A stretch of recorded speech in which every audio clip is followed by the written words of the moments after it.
2020년 우리가 첫 주일 예배를 맞이했는데 우리 옆 사람하고도 한번 인사하겠습니다.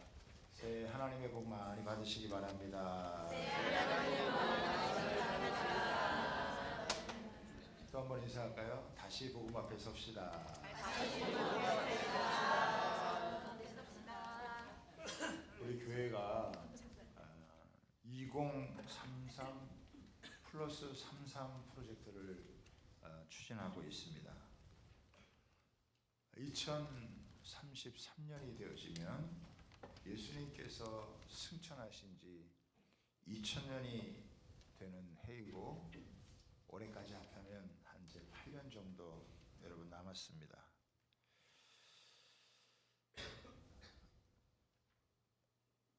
(2033년까지) 정말 수많은 교회들이 복음을 전해서 많은 영혼들이 주님 앞에 돌아오기를 소원하는 마음을 가지고 그런 비전을 갖고 가고 있는데, 우리 교회도 이렇게 2033 플러스 33이라고 하는 이 모토를 갖고 나아갑니다. 우리 춘천이라고 하는 지역사회가 한 20% 정도 되는데 33%까지 끌어올리고 3만 명에게 복음을 전하고, 또 교회적으로는 33개의 셀을 더 세우고, 또 33명의 우리 선교사님들도 협력하고 후원해서 세계 선교에 기여를 하는 것입니다. 2033년까지 한 8년 정도 남았는데, 저도 이제 그 시기가 되면 이제 거의 은퇴할 때가 되는 거거든요. 한 10년 정도 남은 기간을 무엇에 또 어떻게 포커스를 맞추고 나가야 될까 하다가 우리 2033 플러스 33을 이제 잡게 되었거든요. 그래서 재작년에 우리가 사도행전을 묵상하면서 복음, 교회, 증인, 부흥이라는 이 주제를 잡았고, 또 지난해에는 우리가 누가복음을 쭉 묵상을 하면서 예수님의 행적을 여러분 살폈습니다. 올해는 로마서를 우리가 살피면서 이 복음에 대해서 더 초점을 맞추는, 우리가 복음, 교회, 증인, 그 다음에 부흥이니까 이 첫 번째 이 복음에 대한 부분이 더 선명하게 우리 가운데 드러나야 되겠다라고 하는 것이, 우리가 평생 붙잡고 추구해야 될 것이 있다면 복음이다라고 하는 거예요. 이 복음이라고 하는 것은 단순한 개념이 아닙니다. 엄청나게 풍부하고 깊고 오묘한 진리가 여러분 풍성하게 담겨져 있는 게 여러분 복음이에요. 바울 사도는 이 로마서에서 복음의 깊이와 복음의 넓이와 복음의 높이를 아주 풍성하게 우리에게 말을 해주고 있어요. 완전한 복음, 총체적인 그런 복음, 이런 복음에 대해서 우리에게 이야기를 해주고 있습니다. 그래서 오늘 우리가 1장에 읽었던 이 본문에도 보면은 1절에 보면은 하나님의 복음을 위하여, 이렇게 하나님의 복음을 위한다고 하는 이 단어가 나오죠. 5절에도 보면은 이 복음을 이방인에게 전하기 위하여, 복음에 대한 이야기가 나와요. 15절에 보면은 로마에 있는 너희에게도 복음 전하기를 원하노라, 이렇게 나와 있습니다. 바울은 3차 전도 여행 때 고린도에 머물면서 이 로마서를 썼습니다. 당시 교회들은 이단과 사이비 사상들이 들어와서 교회를 혼잡하게 했고, 또 정치적으로 경제적으로도 많이 어려운 그런 상황이었습니다. 로마 교회도 이렇게 흔들리고 있었던 거예요. 여러분, 교회가 흔들리는 것은 사람이 적어서가 아니고 시설이 부족해서가 아니에요. 교회가 흔들리는 이유는 복음이 약하기 때문에 것입니다. 복음이 희미해지면 교회는 시대를 감당할 수가 없고 흔들리게 되어집니다. 로마서는 이게 바울의 서신서 중에서 가장 이 논문처럼 짜임새 있게 복음에 대해서 깊이 이걸 다루고 있습니다. 바울의 모든 서신서 중에서 가장 순수하고 가장 정확하고 가장 풍성하게 이 복음에 대해서 기록을 하고 있습니다. 바울은 이 복음을 사람에게서부터 배운 것이 아니라 그리스도께서 직접 받은 계시다라고 얘기해요. 그래서 로마서 이제 끝으로 가면은 16장에 가면은 바울은 이 복음을 나의 복음이다라고 얘기를 하고 있습니다. 그리고 오늘 이 14절에 보면은 이 복음을 전해야 될 사명을 가진 빚진 자다 이렇게 바울 사도가 고백을 하고 있어요.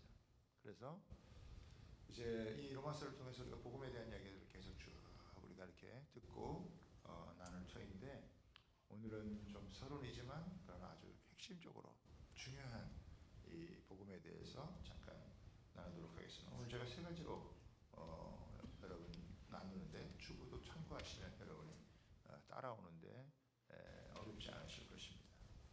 자, 복음이 뭐냐? 첫 번째 복음은 좋은 소식이다라고 하는 것입니다.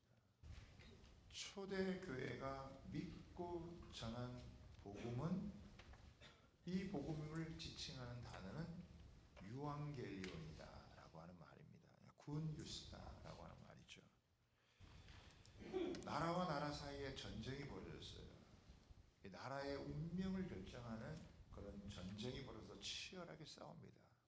자국민들은 이 전쟁에서 반드시 이기기를 갈망하고 학수고대하고 있어요. 만약에 전쟁에 지면은 나라가 망하게 되어지는 거예요. 그런데 한 병사가 말을 타고 와가지고 우리가 이겼다라고 그러면 백성들이 와 하고 환호를 지르는 거. 이게 유앙겔리온. 이게 바로 복음이다라고 하는 것입니다. 그냥 너무나 기쁜 소식이죠. 너무 좋은 소식이죠. 이게 구약에서도 예가 있는데 엘리사 시대에 사마리아 성이 아람 군대에 의해서 포위를 당했어요. 그 안에서 포위를 당한 백성들이 얼마나 굶주리고 어려웠던지 자기 자녀를 잡아서 삶아 먹는 그런 일이 여러분 벌어졌어요. 비극적인 일이고 비참한 여러분 일이죠. 그러나 성 밖에 있던 성 안에 들어올 수 없었던 나병 환자들이 우리가 이렇게 굶어 죽을 바에는 차라리 아람 군대에 가서 항복해서 얻어먹거나 죽자. 뭐 안 주면 그냥 죽는 것이고 이래 주거나 저래 주거나 뭐 상관이 없이 우리가 아람 군대에 가자. 그래서 이 나병 환자들이 이렇게 저녁 무렵에 그 아람 군대로 간 거예요. 그 아람 군대에 갔더니 저녁 무렵이니까 이게 상이 차려져 있고 군대 군사들은 한 명도 없는 거예요. 일단 이 나병 환자들이 너무 배가 고프니까 그냥 거기 있는 걸 그냥 정신없이 여러분 먹었어요. 나중에 알고 보니까 하나님께서 큰 군대의 소리를 내가지고 이 아람 군대들이 다 물러간 거예요. 거기는 진수성찬이 차려져 있고 각종 이런 그 뇌물들이 그냥 가득한 거예요. 그러니 뭐 이 나병 환자들이 그냥 얻어먹고 안 그러면 뭐 죽겠다는 이런 마음으로 갔는데 막 음식이 막 가득하니까 그냥 배 터지게 그냥 먹고 그러다가 정신을 차린 거예요. 야, 저 성 안에는 사마리아 성 안에는 굶어 죽는 사람들이 있는데 우리가 이렇게 배 터지게 먹고 있는데 우리가 이 소식을 안 알려주면은 이거 우리가 나중에 벌 받겠다. 이 아름다운 소식을 우리가 전하자. 그래서 전해주거든요. 이 아름다운 소식이 바로 유앙겔리온. 이 소식이 바로 굿뉴스다라고 하는 것입니다. 그러니까 이 복음은 좋은 소식이란 말이에요. 우리의 운명과 직접적으로 관련되어져 있는 너무나 좋은 소식, 기쁜 소식이다. 두 번째는 이 복음은요, 그 아들에 대한 소식이다라고 하는 것입니다. 이 복음은 아들에 대한 복음이다라고 하는 거예요. 2절 보겠습니다. 이 복음은 하나님이 선지자들을 통하여 그 아들에 관하여 성경에 미리 약속하신 것이다. 그러니까 이 복음의 핵심은 뭐냐? 하나님의 아들 예수님에 관한 거라는. 이거 어느 한순간에 툭 튀어나온 게 아니고 하나님께서 오랫동안 몇천 년 동안 준비했다가 때가 참에 그 아들을 이 세상에 보내어서 인간의 죄를 대속하시고 구원하시고 하늘에 승천하셔서 성령을 부어주시는 그 아들에 관한 복음이에요. 그래서 3절에 보면은 4절에 보면은 3절에 보면 그의 아들에 관하여 말하면 육신으로는 다윗의 혈통에서 왕족으로 나신 거죠. 그리고 성결의 영으로는 이게 성령님이죠. 성령으로는 죽은 자들 가운데서 부활하사 능력으로 하나님의 아들로 선포되셨으니 곧 우리 주 그리스도시다. 예수님은 죽으셨다가 부활하시고 지금 하늘 보좌 우편에서 이 세상을 통치하고 다스린다. 사망 권세를 이기시고 지금도 이 땅에 하나님 나라가 완성되기 위해서 주님께서 지금 통치하시고 다스리신다. 그 예수님이 누구시냐? 하나님의 아들이신데 하나님의 아들이시면서 하나님의 아들들을 창조하시는 분이시다. 망가지고 죄로 말미암아 병들고 망가진 인생들을 치유하고 회복하고 하나님의 형상으로 회복하시는 분이 바로 예수님이시다. 예수님 만나면 병들었던 인생, 망가졌던 인생, 상처 입은 영혼 다 치유되고 회복이 되어져 가는 그런 은혜가 있다는 거예요. 바울은 이 로마에 있는 성도들이 하나님의 복음을 받았을 때 뭐라고 지금 표현을 하고 있냐면 6절을 한번 보세요. 너희도 그들 중에서 예수 그리스도의 것으로 부르심을 받은 자니라. 이전에는 세상 것이었어요. 이전에는 어둠이었단 말이에요. 이전에는 마귀에게 속한 자였는데 이제는 뭐냐? 그리스도의 것이다.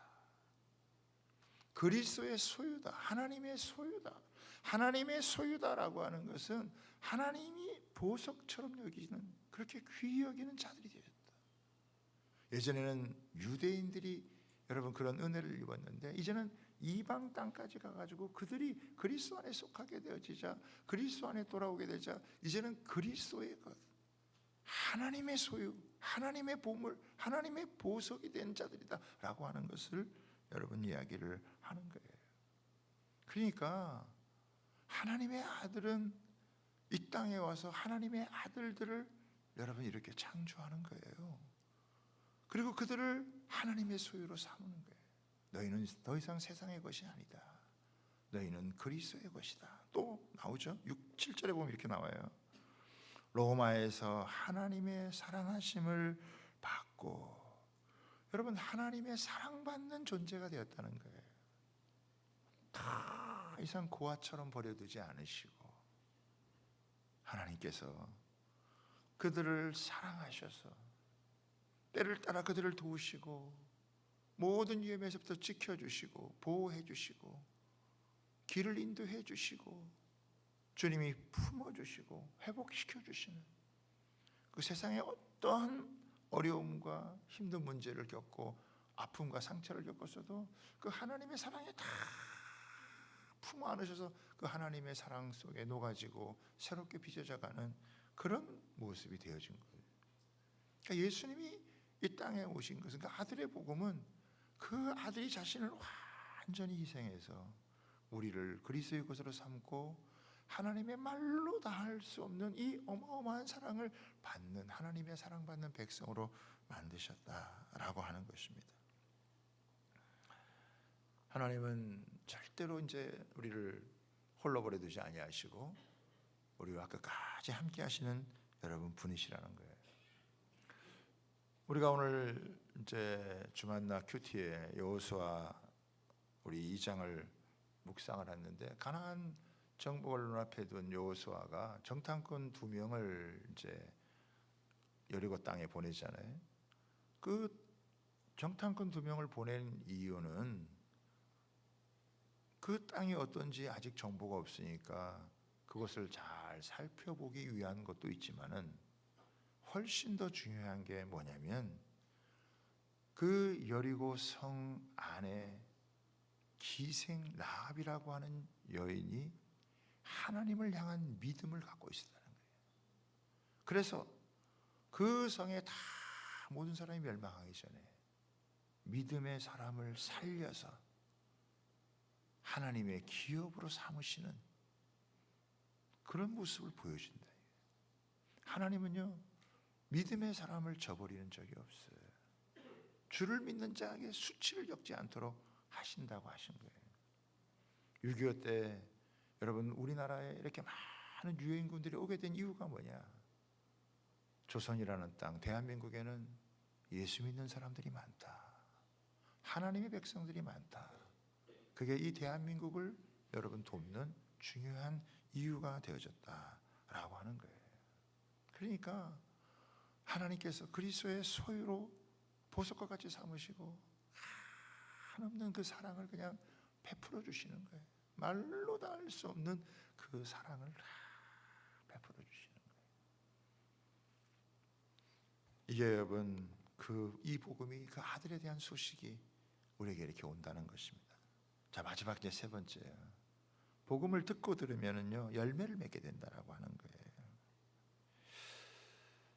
여러분 로마의 교회, 로마의 성도들은요 이미 복음을 여러분 들어서 복음을 듣고 알고 있습니다. 그리고 이 로마의 사람들이 믿음이 좋았던 것 같아요. 여러분 8절 한번 볼까요? 먼저 내가 예수 그리스도로 말미암아 너희 모든 사람에 관하여 내 하나님께 감사함은 너희 믿음이 온 세상에 전파됨이니라. 이 사람들이 믿음이 있는 사람들이죠. 복음을 들어서 복음을 알고 있는 사람들이에요. 그런데 바울은 이 복음을 이미 들어서 알고 있고 믿음이 좋다라고 하는 소문이 있는데도 불구하고 그들에게 가서 또 복음을 여러분 전해주고자 합니다.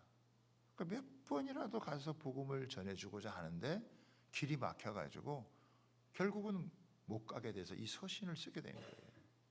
이 서신을 썼기 때문에 우리에게 오늘 이날 우리가 이 복음의 풍성함이 무엇인지를 알게 한다는 거예요. 왜 이미 복음을 알고 있고 복음을 들어서 좋은 믿음이라는 소문도 났는데, 그런데 왜 가서 바울이 가서 복음을 전해주길 그렇게 애를 썼을까?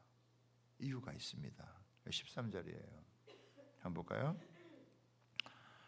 형제들아, 내가 여러 번 너희에게 가고자 한 것을 너희가 모르기를 원하지 아니하노니 이는 너희 중에서도 다른 이방인 중에서와 같이 열매를 맺게 하려 함이로되 지금까지 길이 막혔도다.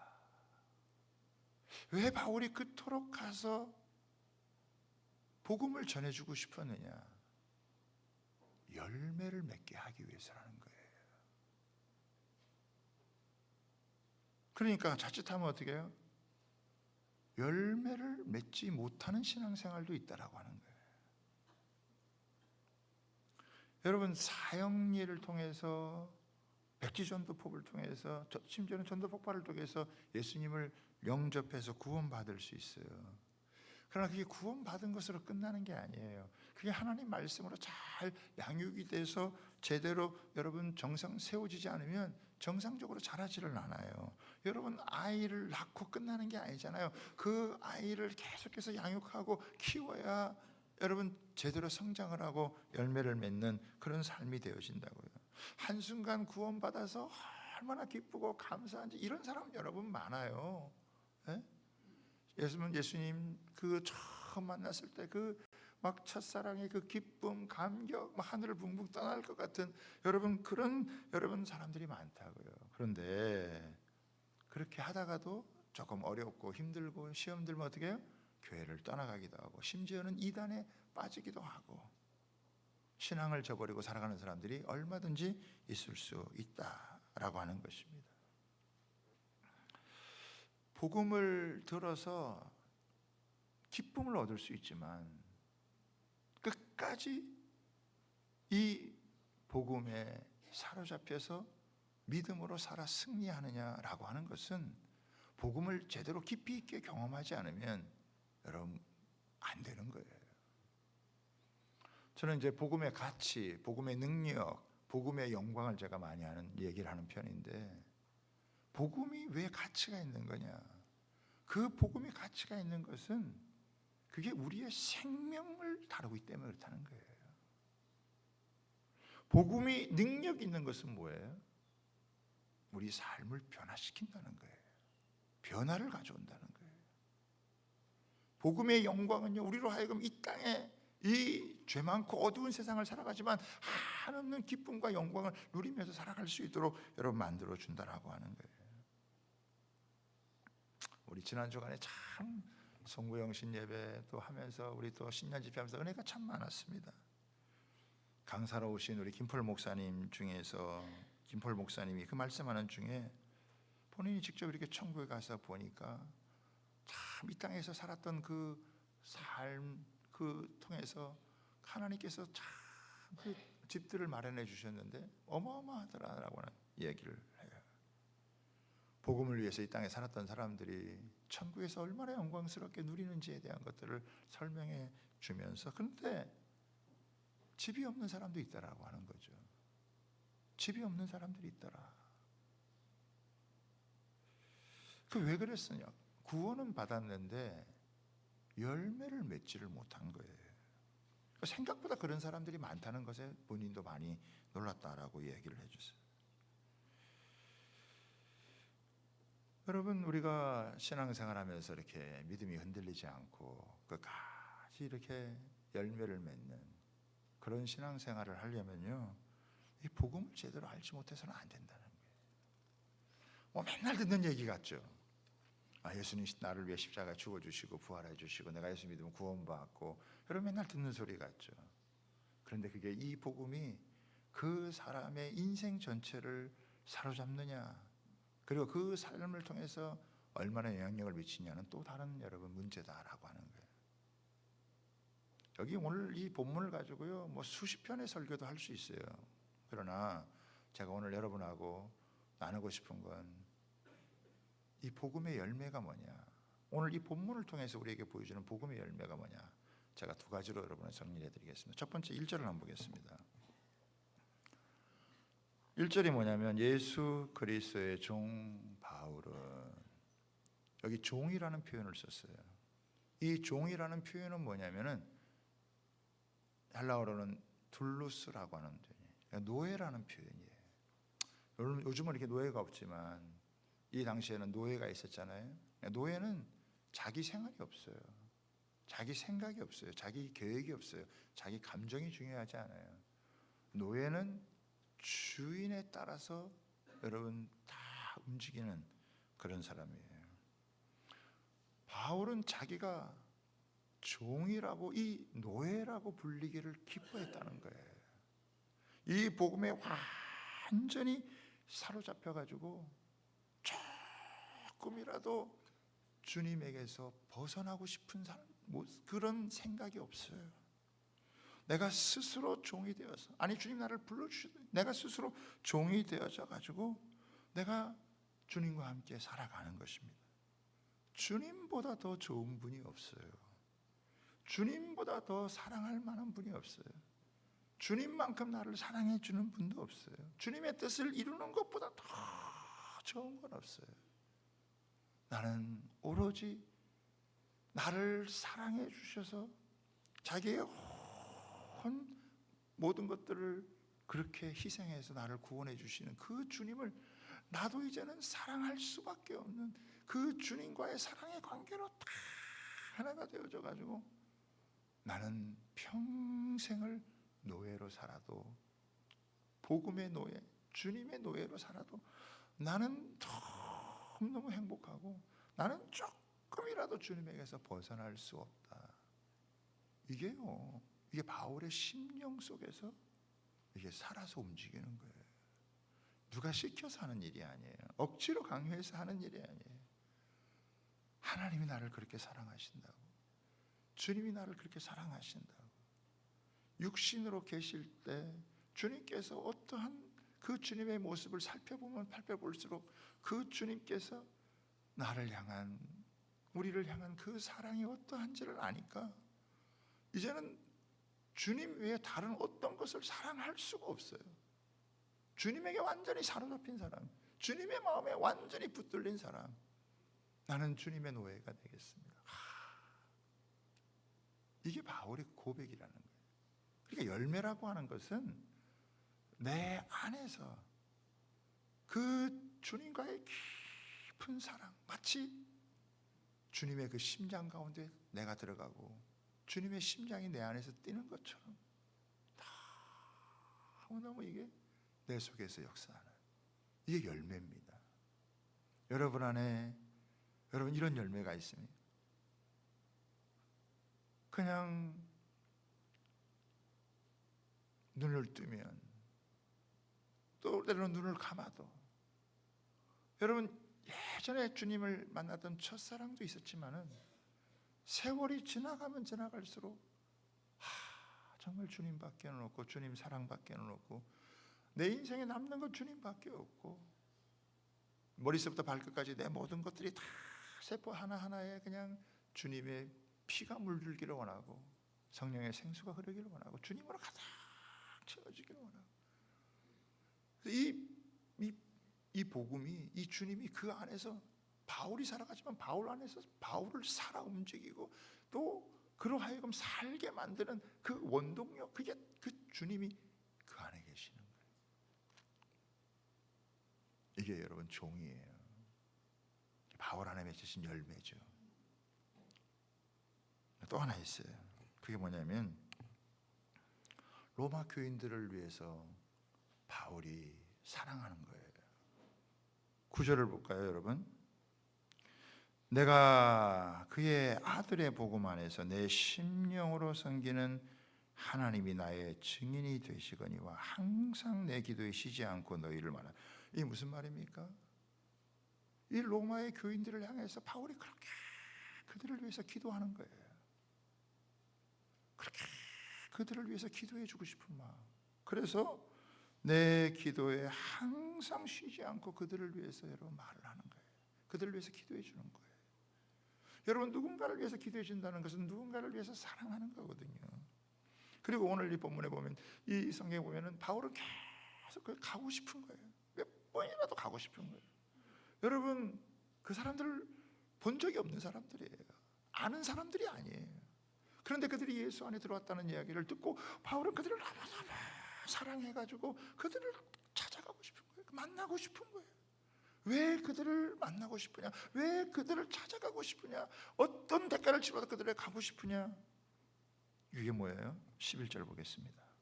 내가 너희 보기를 간절히 원하는 것은 어떤 신령한 은혜를 너희에게 나누어 주어 너희를 견고하게 하려 하는 것이다. 바울이 보고 싶은 일은 딱 하나예요. 자기가 갖고 있는 이 신령한 은혜를 그들에게 나누어 주어서 그들이 흔들리지 않고 견고하게, 이단에 빠지지 않고 미혹되지 아니하고 환난에 넘어지지 않고 시험 들지 않고 그들이 견고한 믿음의 사람으로 주님의 승리를 누리는 그런 하나님의 사람으로 세워주고 싶은 거예요. 한 번도 본 적이 없는 사람들이지만, 그들이 알고 있는 사람이 아니지만, 그러나 그들을 향해서 이런 마음을 가지는 거예요. 세상이 얼마나 이기적이에요. 세상이 얼마나 자기중심적이에요. 그러나 바울의 열매는 뭐냐면 이 성도들을 사랑하는 마음이 생겼다는 거예요. 그 사랑을 위해서 자신의 모든 것을 내어주고 싶어요. 주님이 마치 나를 사랑해서 자신의 모든 것을 내어줬던 것처럼 나도 할 수만 있으면 내가 다른 사람을 위해서 이렇게 사랑하고 이렇게 섬겨주고 싶은, 그게 열매예요, 여러분.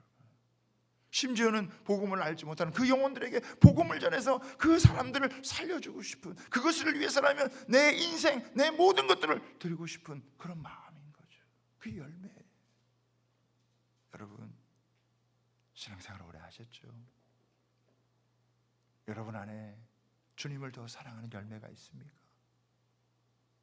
여러분 안에 여러분이 누군가를 이렇게 사랑해서 기도해 주고 싶고 그를 위해서 이렇게 다 섬겨주고 싶고 그 사람을 이렇게 뭔가 견고하게 세워주고 싶은 여러분 그런 마음이 있나요? 이게요, 복음의 열매예요. 열매가 있는 거하고 없는 거하고요 완전히 여러분 달라요. 동영상 하나 잠깐 볼 텐데요. 션이라고 하는 가수가 주님을 만나고 자기의 삶이 어떻게 변화됐는지에 대한 부분들을 영상으로 이렇게 했는데, 여러분 한번 보시면 오늘 우리가 나누는 말씀의 의미가 좀 더 깊게 여러분 다가올 것 같아요. 불 꺼주시고 한번 더 좀 선명하게 보도록 하겠습니다.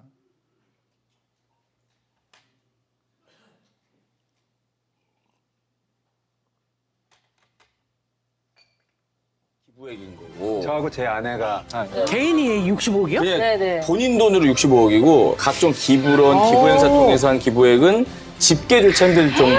네네. 100억대가 넘잖아요. 그거. 생활하듯이. 그럼 뭐 일단은 이제 어린이 재활병원 440억 규모 어린이 재활병원 짓는 걸 도왔고, 239억에 루게리 요양병원이 지었고, 그다음에 독립유공자 집들을 지금 짓고 있고, 와. 모인 23억 4,800만 원의 금액을 독립유공자 후손분들의 집을 지어드리기 위해서 대망의 81.5km를 달려보려고 합니다. 잘 될 거야, 대한민국! 하나님이 오늘은 좀 편하게 뛰어라 해주신 것 같아요.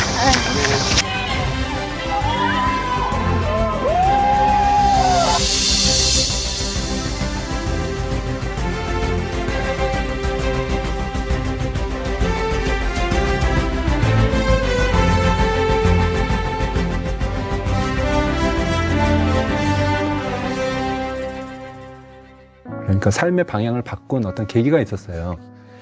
그러니까 교회를 다니는데 어느 순간 이런 마음이 들더라고요. 바울이 얘기하는 그 행복은 나에게는 없을까? 이게 이제 결혼 전이거든요. 어떤 고난이 와도 그 예수님의 십자가 사랑하고 바꿀 수 없다고. 네. 근데 주일마다 교회는 가고, 뭐 새벽 예배도 다니고, 주일날 회개해요. 교회 가서. 왜냐면 일주일 동안 잘못했으니까 많이. 그러고 사회에 나와서는 또 여러 가지 이유, 나름대로 버티려고 버티지만 또 거기에 허우적거리다가 잘못들 하고. 자유함이 없다라는 거에 대해서 도대체 나도 그 행복과 자유함을 느끼고 싶다라고 해서 이제 진우션 앨범을 준비하러 미국에 갈 일이 있어서 야, 이번에 하나님 진짜 인격적으로 만나보겠다. 그래갖고 가자마자부터 혼자서 새벽 예배를 드린 거야. 아침에 딱 시간 정해놓고 펼쳐갖고 찬송하고, 그 다음에 말씀 읽고 묵상하고 이러면서 그러면서 제가 유아세를 받았었는데 다시 이제 세를 받겠다고 이제 결정을 하고, 세례 받는 그 준비를 하고요. 바로 전날 이제 기도 가운데 하나님이 저를 만나주셨어요. 이제 준비를 끝내고 한국으로 한 10개월 정도 이제 그렇게 있었거든요. 근데 목사님께서 이 말씀을 해주시는 거예요. 믿음은 알미 아니라 삶이라고. 그래서 그날부터 살아가려고 한 거고요. 알던 거를. 어떻게 보면은 저의 큰 턴어라운드 포인트였죠. 그러고 나니까 그 전에 내가 막 이제 세상 유혹들 안 하고자 했던 거, 싸우려고 했던 거, 매번 내가 엎어져서 지고 말았던 그것들이 예수님에 집중하니까 자연스럽게 이걸 이겨내갈 수 있는 거예요. 왜냐하면 예수님이 내 안에서 그걸 충분히 이길 수 있는 힘을 주시더라고요. 쉽게 이런 것 같아요. 김치찌개를 너무 좋아해요. 그래서 나름대로 맛있게 김치찌개를 하는 집을 매일 갔어요. 그러다가 누군가 나에게 100년 전통 김치찌개 집을 소개해 주는 거예요. 그래서 갔어요. 먹어보니까 그 전에 먹었던 김치찌개가 김치찌개가 아니었던 거예요. 네. 진짜 백인. 예.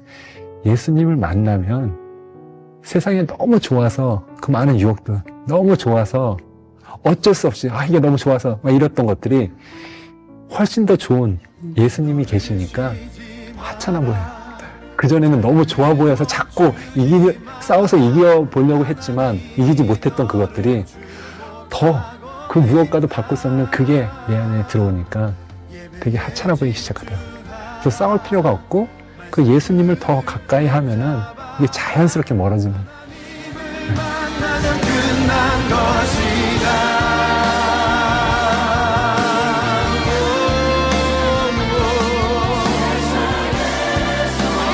세상의 소망은 예수.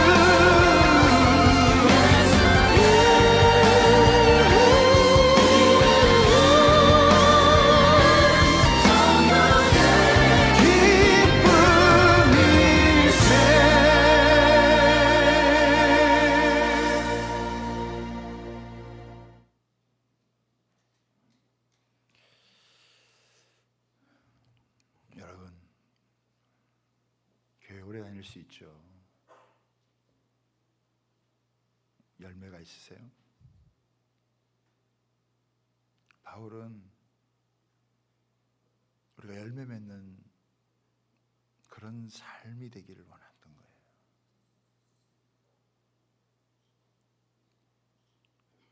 주님을 제대로 만나면 내가 지금까지 신앙생활한 게 아니었구나 이걸 아는 거죠. 여러분, 복음을 들으셨겠죠. 복음을 다시 들으셔야 돼요. 이 복음이 우리를 다시 세워줘요. 세상을 이기게 만들어줘요. 이 복음이 우리의 모든 슬픔, 두려움, 불안, 염려 이런 것들을 다 날려게 해주시고, 그 주님의 빛이 내 안에 들어오면 우리 속에 있는 어둠이 사라지게 되어지고, 그 주님과 함께 길을 걸어가면서 주님과 함께 사랑을 나누게 되어지고, 그리고 나중에는 영원히 그 천국에서, 이 땅에서는 형용할 수 없는 그 천국에서 주님과 함께 영원히 살아가게 되어지고, 나만 또 그런 게 아니라 다른 사람들이 그렇게 할 수 있도록 그들을 위해서 기도해주고, 그들을 위해서 복음을 전해주고, 그들과 주님을 만날 때 주님이 얼마나 그 영혼을 기뻐하시겠어요. 바울은 많은 성도들이 신앙생활 하다가 그냥 교회 왔다 갔다 하는 종교인으로 살지 않고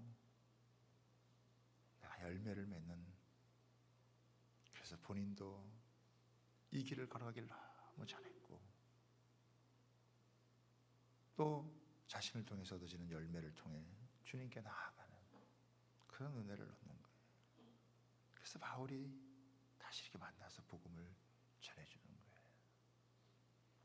사랑하는 여러분, 복음을 얼마나 알고 있다고 생각하세요? 복음을 얼마나 누리고 있다고 생각하세요? 복음의 열매가 얼마나 여러분 삶에 맺어졌다고 여러분 생각하세요? 올 한해 다시 복음 앞에 서서 나의 구원자 되신 예수님이 얼마나 소중한 분이신지, 그분이 나를 사랑하신 그 사랑이 얼마나 큰지, 나도 이 세상에서 그 주님을 사랑하며 살 수밖에 없다는 것을 우리가 고백하는 분들이 많이 나왔으면 좋겠어요. 그리고 그런 주님의 뜻을 이루는 삶을 이렇게 이름도 모르고 얼굴도 모르고 만난 적도 본 적도 없지만 그 영혼들을 위해서 기도하며 그들을 잘 세워주고 싶은 그런 마음으로 그 발걸음을 내딛는 저와 여러분 되시기를